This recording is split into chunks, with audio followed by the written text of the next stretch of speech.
Hello everyone, this is Nilofar Neha Khan and welcome to our YouTube channel Shikshalaya. तो आज हम बात करेंगे डीएसएसबी की जो वैकेंसी आई है पीजीटी की, उनके बारे में।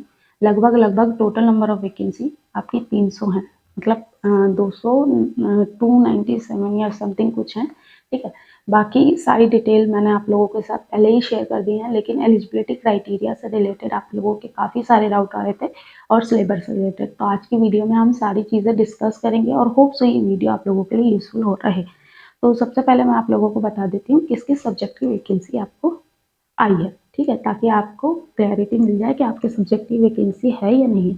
और जिन सब्जेक्ट की वैकेंसी अभी नहीं देखने को मिली आपको, ये ध्यान रखिएगा कि पहले भी डीएसएसबी की पीजीटी की वैकेंसी आई थी, तो ये चीज़ ध्यान रखिएगा।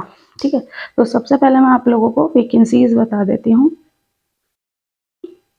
तो हम बात करें अगर वैकेंसी की, तो वैकेंसी आपकी पीजीटी में 2 डिपार्टमेंट की तरफ से आई है, एक तो डीओई की तरफ से और एक आपका एनडीएमसी की तरफ से। ठीक है, तो दोनों की ही तरफ से डीओई में जो वैकेंसी आती है पीजीटी में, उसमें मेल और फीमेल दोनों की अलग अलग होती है।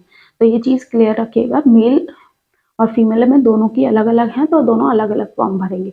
लेकिन अगर बात करें एनडीएमसी में, तो एनडीएमसी में एक ही वैकेंसी निकलती है, मतलब मेल और फीमेल दोनों ही अप्लाई कर सकते हैं। ठीक है, ये चीज़ क्लियर हो गई होगी आपकी। इसके बाद अगर हम बात करें आपकी जो वैकेंसीज हैं, पीजीटी हिंदी की, पीजीटी मैथ्स की, पीजीटी फिजिक्स की, PGT chemistry, PGT biology, PGT economics, PGT commerce, PGT history, PGT geography, PGT political science, PGT sociology और पीजीटी फिजिकल एजुकेशन और पीजीटी होम साइंस, इन सब की आपकी वैकेंसी है। तो अगर बात करें एलिजिबिलिटी क्राइटेरिया की, तो पीजीटी में आपके पास कंसर्न सब्जेक्ट में मास्टर डिग्री होनी चाहिए प्लस आपका बीएड होनी चाहिए। अब यहाँ पर कई बच्चे क्वेश्चन कर रहे हैं कि पहले यहाँ पर बीएड विदाउट बीएड भी एलिजिबल हो जाते थे। तो अभी जो ऑफिशियल नोटिफिकेशन जो आपका है, ये न्यूज़पेपर में आया, वेबसाइट पे आपको पूरे एलिजिबिलिटी क्राइटेरिया अभी तक नहीं देखने को मिला है। तो वहाँ पर अगर मेंशन किया होगा, ठीक है, विदाउट बीएड वाले भी एलिजिबल हो पाएंगे, तो आप एलिजिबल होंगे, वरना अगर बीएड है आप लोगों के पास तो आप एलिजिबल है। ठीक है, अभी तक तो वो भारी है। और एक चीज़ और बात करें आपके सिलेबस की, तो एग्ज़ाम पैटर्न आपको पता ही है, जैसे कि आपका एग्ज़ाम 2 पार्ट्स में होगा, जिसमें कि फर्स्ट पार्ट आपका जनरल पार्ट होगा, जिसमें कि 5 सब्जेक्ट आपको देखने को मिलेंगे। 5 सब्जेक्ट में भी आपको हिंदी, इंग्लिश, मैथ और जीके और आपका रीजनिंग। ठीक है, ये 5 सब्जेक्ट 20 मार्क्स के आएंगे। ठीक है, रात का टाइम है और जैसे कि आपको पता है इस टाइम दिल्ली में काफ़ी सर्दी है। ठीक है, तो इस टाइम वीडियो शूट करना आप लोगों को समझ आ सकता है, इसी वजह से मेरी आवाज़ इस तरीके से आपको दिखाई मतलब सुनाई दे रही होगी, बट थोड़ा सा एडजस्ट करना। ठीक है, तो बात करें एज की, तो एज को लेकर काफ़ी ज़्यादा बच्चे कंफ्यूज हैं, क्योंकि न्यू रिक्रूटमेंट रूल्स के अकॉर्डिंग आपकी जो एज है वो 30 है। लेकिन अगर बात करें पीजीटी एज की, तो आपकी 36 थी। ठीक है, पहले। तो अब ये तो चीज़ ऑफिशियल नोटिफिकेशन के बाद आने के बाद ही क्लियर हो पाएगी कि आपकी एज जो रहेगी वो 30 रहेगी या 36 रहेगी। लेकिन हाँ, ये चीज़ ध्यान रखिएगा कि यहाँ पर रिलैक्सेशन ज़रूर मिलेगा, क्योंकि एक तो वैकेंसी लेट आई है, दूसरी चीज़ एकदम से 6 साल नहीं घटाए जा सकते। ठीक है, तो कुछ ना कुछ तो रियायत आपको देखने को मिलेगी। इसके बाद बात करें आपके सब्जेक्ट कंसर्न में, तो सब्जेक्ट कंसर्न का चाहे पीजीटी हो, टीजीटी हो या पीआरटी हो या एनटीटी हो, किसी का भी सिलेबस जो है वो कंसर्न सब्जेक्ट का स्पेसिफिकली मेंशन नहीं किया गया है डीएसएसबी के थ्रू।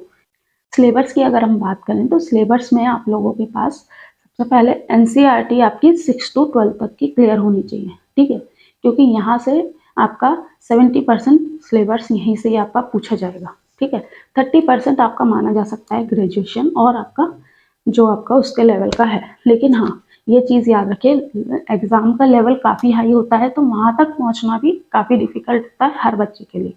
अगर आप 6 to 12 भी एनसीईआरटी कर लेते हो और स्मार्ट स्ट्रैटेजी के साथ डे 1 से तैयारी करते हो, तो आपका इंशाल्लाह एग्ज़ाम क्रैक हो सकता है। लेकिन हाँ, आपको बिल्कुल अपना 100% देना पड़ेगा। ठीक है, तो ये चीज़ भी मैंने क्लियर कर दी। बाकी मैं स्पेसिफिकली मेंशन कोशिश करूँगी कि जो प्रीवियस ईयर के अकॉर्डिंग जो इम्पॉर्टेंट टॉपिक्स हैं, जो आपके सिलेबस है, वो आपको बता दिए जाए। ठीक है, तो आप फ्लेवर्स की वीडियो का इंतज़ार करिएगा। बाकी मैं कोशिश तो कर ही रही हूँ सारी चीज़ें मैनेज कर, बाकी अल्लाह मालिक है, सब चीज़ें मैं सही से मैनेज कर पाऊँ। और अगर बात करें आपका फॉर्म की, तो फॉर्म आपके 9 तारीख से शुरू हैं, यानी कि 9 जनवरी से, और आपके 7 फरवरी तक लास्ट डेट रहेगी। ठीक है, तो इस बीच में ही आप लोग कोशिश करना कि अप्लाई कर सकें। बाकी मैंने कोशिश तो की है आपकी सारी क्वेरीज को फुलफिल किया जा सके। बात करें एज रिलैक्सेशन की, तो वो उसका थोड़ा सा वेट करिएगा ऑफिशियल नोटिफिकेशन का, तो मैं आप लोगों को सारी चीज़ें उसमें क्लियर कर दूँगी। होप सो सारी चीज़ें आप लोगों की क्लियर हो गई होंगी। बाकी मिलते हैं आपसे नेक्स्ट वीडियो में। Thank you for watching. कोई दिक्कत, कोई परेशानी हो तो कमेंट बॉक्स में कमेंट करना। Thank you for watching.